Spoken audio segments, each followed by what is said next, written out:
दोस्तों, कैसे हैं आप सब।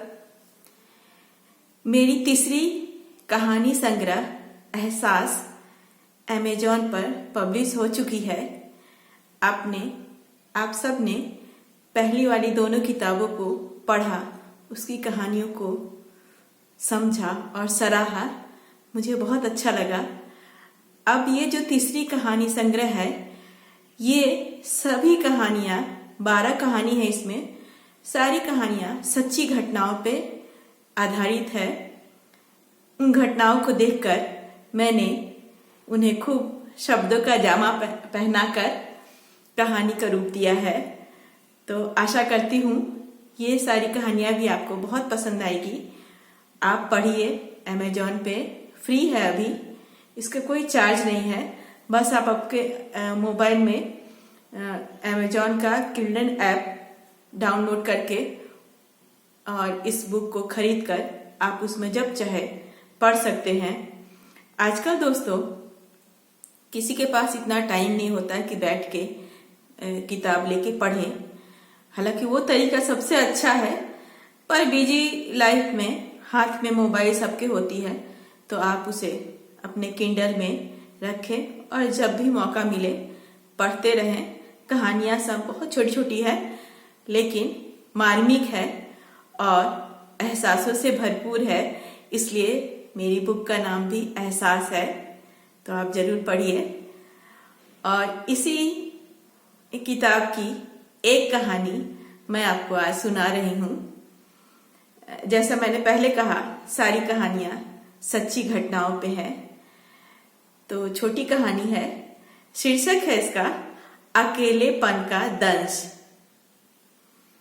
सुबह मैं जब उठ के बाहर गई हूं तो देखती हूं कि मेरे पति एक गमला जो कोने में रखा है उसे उठाकर बगीचे में जितने सारे एक साइड में गमले रखे थे वहां उसे ला रहे थे।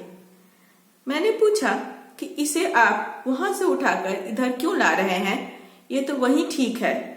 तो उन्होंने कहा कि देखो इसके पत्ते सब पीले पड़ रहे हैं, ये अकेले उधर पड़ गया है इसलिए सूख रहा है। मुझे हंसी आ गई। मैंने कहा पौधों को साथ की क्या जरूरत है, ये अकेला रहे, उस तरफ रहे या यहाँ रहे, अगर इसे सूखना है तो सूख ही जाएगा।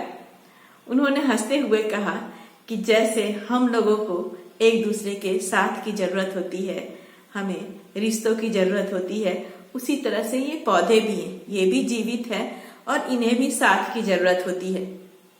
मैंने हंस के बात को टाल दिया। 1-2 दिन बाद ही उन्होंने उस पौधे को, उस गमले को सब पौधों के बीच में रख दिया। 1-2 दिन बाद मैंने देखा कि सचमुच उसके जो पीले पत्ते थे वो झड़ गए और जितने बचे थे वो हरे होने लगे और उसमें नए पत्ते आने लगे। मुझे बड़ा आश्चर्य हुआ। मैंने अपने पति से पूछा, उन्हें दिखाया बुलाकर और कहा कि सचमुच इसके पत्ते हरे होने लगे, इसमें तो हरियाली आ गई। उन्होंने कहा कि देखी, अकेलेपन का दंश यही होता है, ये अकेला था इसलिए सूखता जा रहा था। मैंने जब पौधों को देखा तो वो बहुत हवा के साथ झूम रहा था और झूम झूम के मुझे ऐसा लगा कि मुझे धन्यवाद कर रहा है कि देखो तुमने मुझे इन सब के साथ लाकर बहुत अच्छा किया, आज मेरे अंदर हरियाली आ गई। उस पौधे को देखते देखते मुझे अचानक अपने पड़ोस में रहने वाली आंटी का ख्याल आया।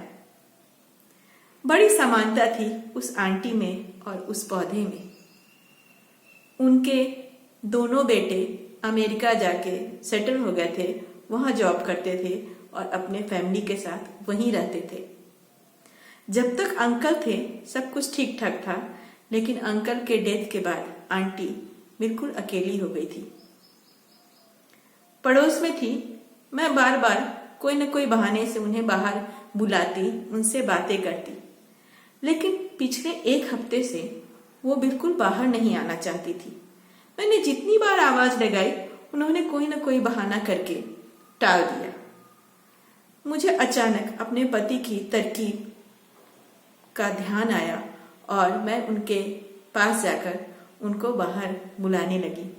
उन्होंने उस दिन भी बहाना किया, लेकिन मैंने कहा कि नहीं, आपको थोड़ी देर के लिए तो बाहर आना ही पड़ेगा। बहुत बोलने के बाद वो बाहर आ गई। मैंने खूब उल जलूल बातें उनसे की, इधर उधर की बातें। मैंने देखा उनके चेहरे पे मुस्कान आ गई। बातों के बीच में वो कभी कभी मुस्कुरा देती थी, हंसती थी और मेरी बातों में रस लेकर बातों का मजा ले रही थी। मुझे बहुत अच्छा लगा और अचानक अपने पति का ध्यान आया कि उन्होंने ही तो मुझे ये तरकीब सिखाई है, जैसे पौधों में हरियाली लाई जाती है वैसे रिश्तों में भी हरियाली लाई जा सकती है, आपस में बात करके एक दूसरे को अपनी बातों को समझाकर।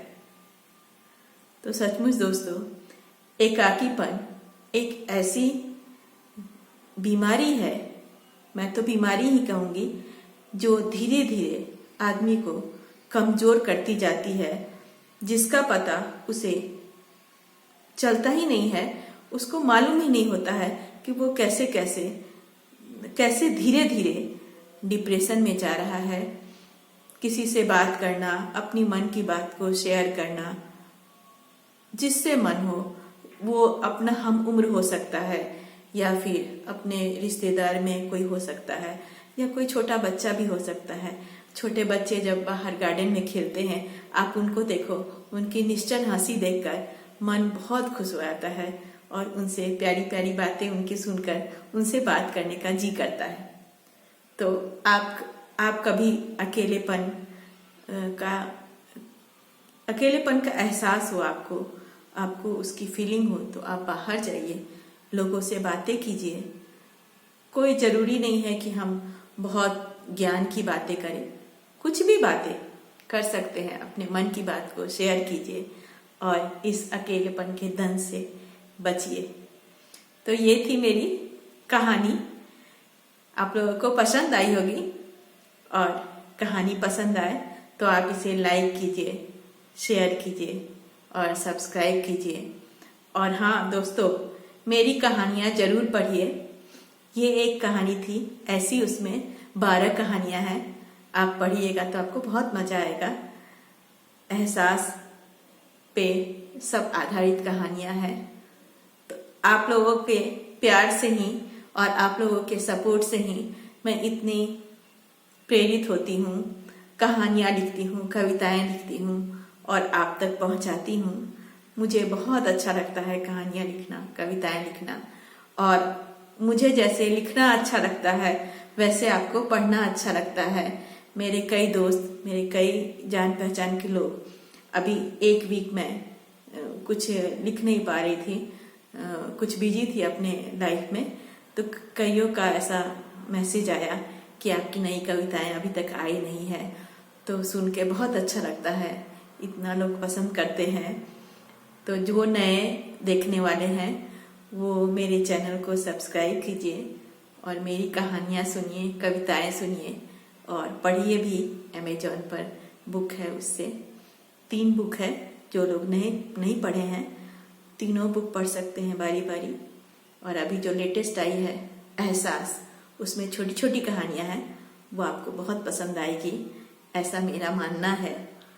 पढ़िए दोस्तों। Thank you.